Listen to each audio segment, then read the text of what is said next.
Hari ini, tanggal 20 Oktober 2024, Indonesia memiliki presiden baru, Presiden ke-8, Bapak Prabowo Subianto. Selanjutnya saya sebut sebagai Presiden Prabowo. Sosok seorang pemimpin yang sesungguhnya ditunggu sejak 10 tahun yang lalu. Dan kini akhirnya Allah SWT menjadikan Presiden Prabowo sebagai pemimpin bangsa Indonesia dalam 5 tahun ke depan. Mewarnai berbagai drama, strategi, dan keputusan-keputusan politik yang tidak banyak dipahami, dan karenanya menghasilkan kekecewaan karena ketidakmengertian dan berbagai pengorbanan, termasuk pertaruhan harga diri yang dilakukan untuk memuluskan jalan menuju jabatan presiden, termasuk harus tunduk selama 5 tahun berdamai dengan pemimpin zalim untuk menuju kursi presidensi. Akhirnya cita-cita Presiden Prabowo terwujud. Para pendukung Presiden Prabowo 5 tahun ini merasa dipecundangi, dihianati, dibuat sakit hati dengan keputusan Presiden Prabowo masuk kabinet, menjadi menterinya, pembantunya seorang penguasa zalim, pembohong, penipu, dan pengutang terbanyak sepanjang sejarah Republik ini, termasuk menggandeng seorang yang sama sekali tidak kapabel, anak dari si penguasa zalim, pembohong, dan penipu. Dalam 8 bulan ini, saya mencoba memahami langkah Presiden Prabowo. Mengapa harus memilih Gibran sebagai wakil presiden? Namun, setelah hari ini, 20 Oktober 2024 tiba, tanpa halangan, saya akhirnya memahami bahwa Presiden Prabowo tidak punya pilihan lain selain menggandeng Gibran menjadi wakil presiden, untuk memastikan dukungan penuh si penguasa zalim, mengucurkan dan menggelontorkan dana kampanye dan backup pihak-pihak termasuk lembaga-lembaga terkait dengan pemilihan presiden apabila Presiden Prabowo menjadikan anaknya sebagai wakil presiden. Presiden terdahulu menjadikan anak dari presiden terdahulu sebagai wakil presiden. Ternyata Tuhan Allah SWT memiliki rencananya sendiri. Wa makaru wa makarallah berlaku dalam sebulan ini ketika mencuat akun Fufu Fafa yang selama 10 tahun ini dengan sadis, kejam, keji melontarkan berbagai caci maki, hinaan, risakan, bahkan fitnahan kepada Presiden Prabowo. Begitu keji pemilik akun Fufu Fafa ini bahkan menyamakan Presiden Prabowo dengan binatang landak yang menggelinding, menyamakan Presiden Prabowo dengan binatang yang menggemari makanan kroto, makanan binatang. Bahkan kekejian dan caci maki tidak cukup ditujukan kepada Presiden Prabowo saja, tetapi akun Fufu Fafa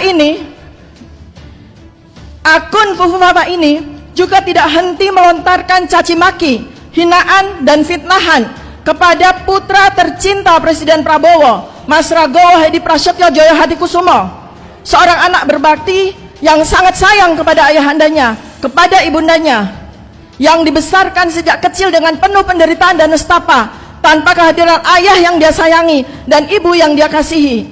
Dia melanglang buana mencari pendidikan terbaik, memperjuangkan karir dan kehidupan terbaik. Mas Didi tidak pernah menggantungkan dirinya kepada orang tuanya, tidak pernah merepotkan ayahnya, tidak pernah menggunakan nama besar keluarganya untuk keuntungan dirinya sendiri. Mas Didit yang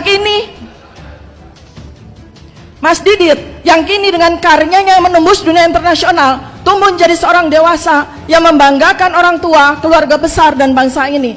Namun, akun Fufu Fafa dengan kejinya melontarkan segala fitnahan yang biadab dan brutal kepada seseorang yang bahkan tidak punya salah apapun kepada dirinya. Kejadian akun Fufu Fafa ini menjadi ujian pertama bagi Presiden Prabowo. dengan perangkat berbagai lembaga yang kini berada di bawah komando dan perintah Presiden Prabowo, mudah sekali untuk mengungkap siapa manusia keji yang berada di balik nama akun Fufu Fafa ini. Siapa manusia lancung yang pengecut yang bersembunyi di balik nama akun Fufu Fafa ini. Seluruh rakyat Indonesia sekarang menanti ujian pertama bagi Presiden Prabowo untuk menjaga dan menjunjung martabat, harga diri, kehormatan diri, juga harga diri dan kehormatan keluarga besarnya, termasuk putranya tercinta Mas Didit yang telah dirusak dan dihancurkan nama baiknya oleh akun Fufu Fafa ini. Kami, segenap rakyat Indonesia,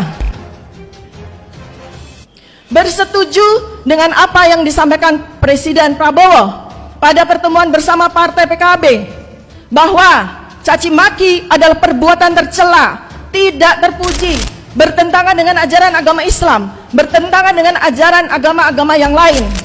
Perbuatan tercela bila dilakukan oleh seorang pejabat bertentangan dengan pasal 7A Undang-Undang Dasar 1945, memastikan yang bersangkutan diberhentikan, dimakzulkan.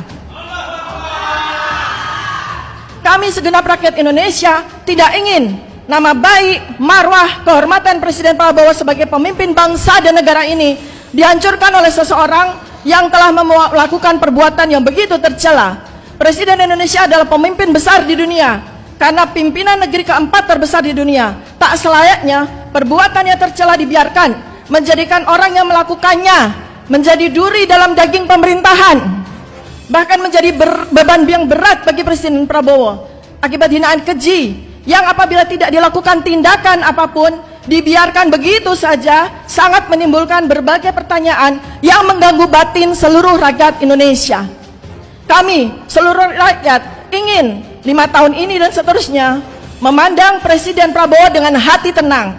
Karena itu, pada kesempatan ini, saya memohon kepada Presiden Prabowo untuk mengusut tuntas akun Fufu Fafa dan menindaknya sesuai dengan kepatutan hukum yang berlaku di negara Indonesia. Dalam masa antara tahun 2024 hingga tahun 2029 kepemimpinan Presiden Prabowo, sebagaimana Presiden sampaikan dalam berbagai kesempatan, Indonesia dan dunia menghadapi tantangan yang amat sangat besar, yaitu gejolak geopolitik dunia yang mencapai titik kulminasinya, yaitu Perang Dunia Ketiga. Perang Rusia-Ukraina telah melibatkan banyak negara, kecamuk perang kawasan Timur Tengah yang makin membesar, dan ketegangan kawasan Laut Cina Selatan adalah ancaman Perang Dunia Ketiga yang sesungguhnya sudah berlangsung sejak 2022. Indonesia tak pelak akan menjadi bagian dari epicentrum Perang Dunia Ketiga dengan berbagai ancaman serius, karena Perang Dunia Ketiga di abad 21 ini melibatkan berbagai perangkat teknologi termasuk bioengineering weapon, senjata virus pembunuh dan pemusnah massal yang berkemungkinan digunakan untuk menyulut kekacauan dan pembunuhan tak terduga-duga bagi kawasan musuh dengan senjata virus dan kuman rekayasa teknologi.